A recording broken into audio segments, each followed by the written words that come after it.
We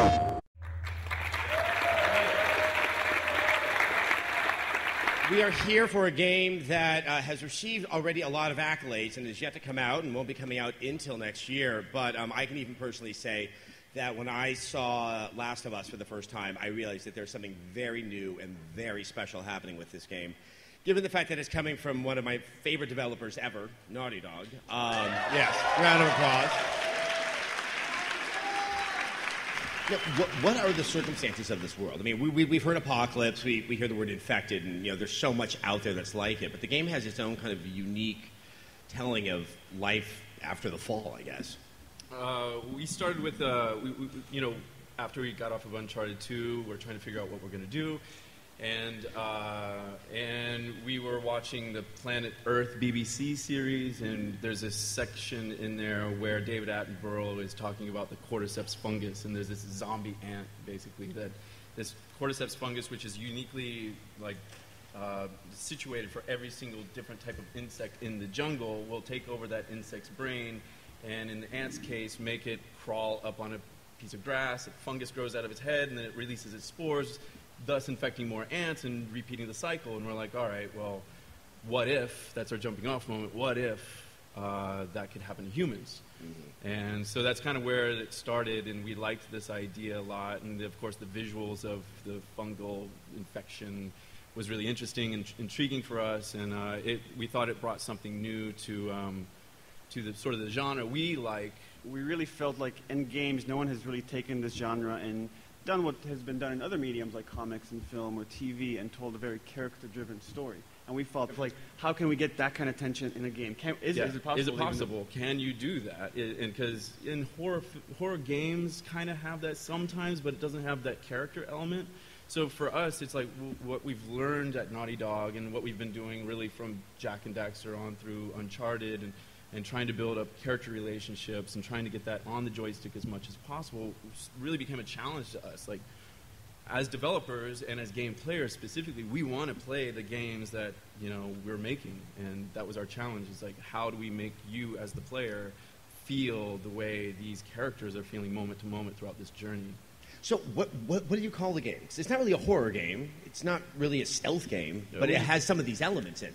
Yeah, we just call it survival action. I mean, it's just something we pulled out of our ass. We don't know. I mean, but I think one of the key things is that it is a violent game, but it's a much different type of violence than I think what you see in a lot of other ones, where it's kind of the last resort for the player. That you don't have many bullets. You don't you have to kind of look at the world around you. You can try to sneak past, but it seems that what you're up against, be they human or otherwise, which we haven't seen yet, that it is a different experience for the player than what we normally see when you shoot someone in the face. I mean, it's one of the things we really wanted to push with this game is this idea that there aren't necessarily good guys and bad guys. You just have people trying to survive in this world, and it's just that Joel ends up being on the other side of, he's trying to save Ellie, he's trying to save himself. And we want you to see the other people as not just fodder. We want you to see how they care for one another, how they're fighting tooth and nail to survive themselves. And also we wanted to really ground the violence, just like a Coen Brothers film or something like that, where you feel the consequences of it. You feel disgusted with yourself when you take these actions, but you should feel the desperation that you have no choice but to take these actions. We really want to try to push like the contrast inside of this game, like in that, and try to make the, when you're in melee combat, brutal, brawling combat with somebody, we want you to feel every impact. And like Neil was saying about the consequence, is we want to personalize it.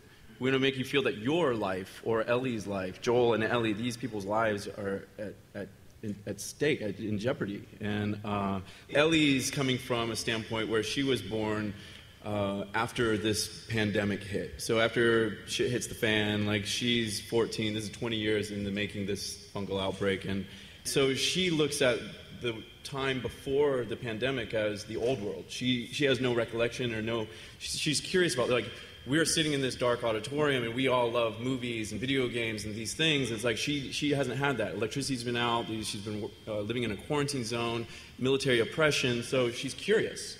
She's 14 years old, but in a very different world, so here they are in this situation that if you explore as the player, then you're going to find these points of interaction where you can sort of unfold more of her her sort of standpoint or perspective on the world. And it's opportunities for us to show how her perspective is different from Joel's and give you kind of hints about their backstory. I mean, Ashley, have you ever done anything like this where, yes, it's acting, but it's not with everything articulated right in front of you? You have to imagine some of what that scene is.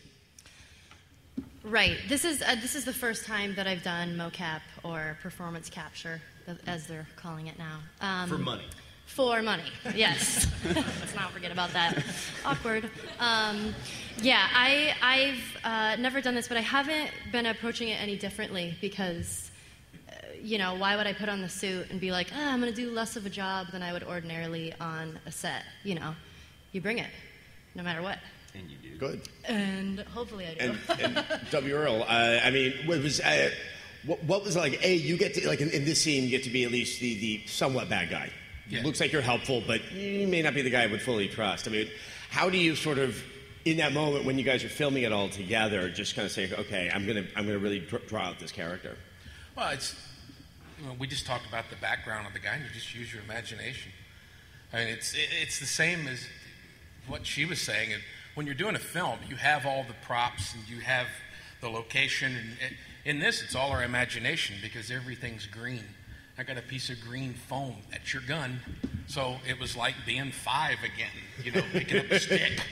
So, that had its lure. That was fun. Earl, I was going to say, I mean, is it somewhat dislocating to sort of see yourself up there, but it's not really you?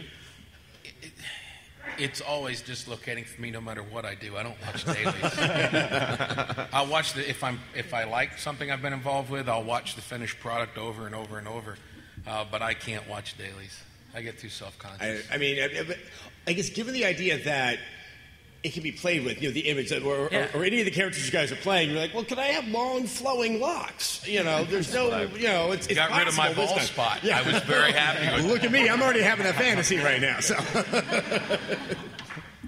I think going back to character and how it integrates into the game is that you guys aren't just participating in the cut scenes, when it's really advancing a lot of the story, but that characterization has to be present in the gameplay as well, especially if you're going to try to capture that sense of tension and that there's something there's something at stake.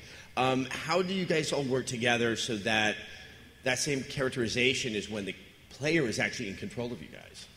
Taking the same thing that we've learned about this performance capture and getting actors on stage together, and it gives you a more realistic, more contextually based performance.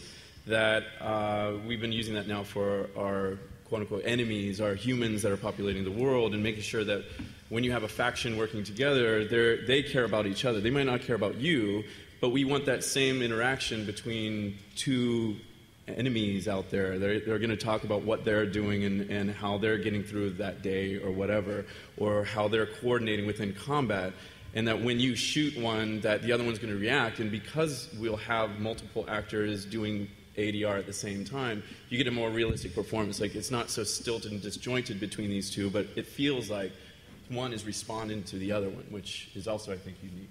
And I think what's interesting about some of that dialogue is, like you said, they're just kind of talking about, like, hey, I got roots, you got berries. They're not like, hey, I can't wait to be evil now. And that really plays into the idea that this isn't so an easy right or wrong. Like, oh, okay, he's been designated a bad guy, so I'm just going to pop him in the head. I mean, that seems to be just running. Sure, wish I had a puppy to kick.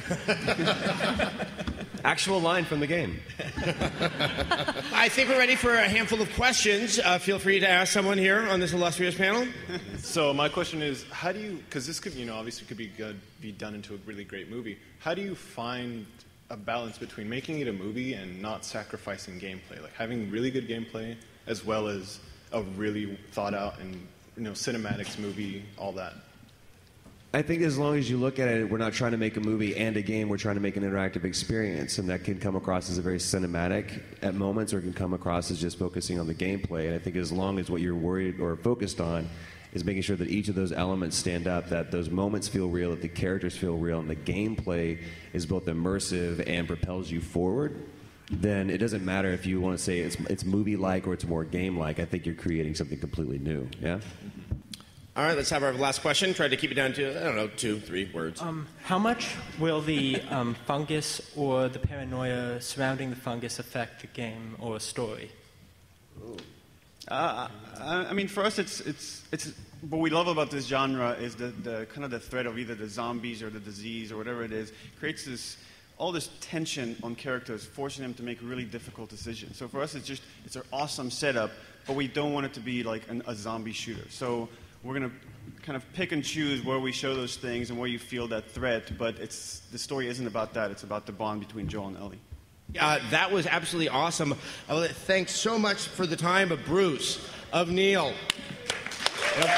Ashley over there. Give your round of applause. Thank you, guys.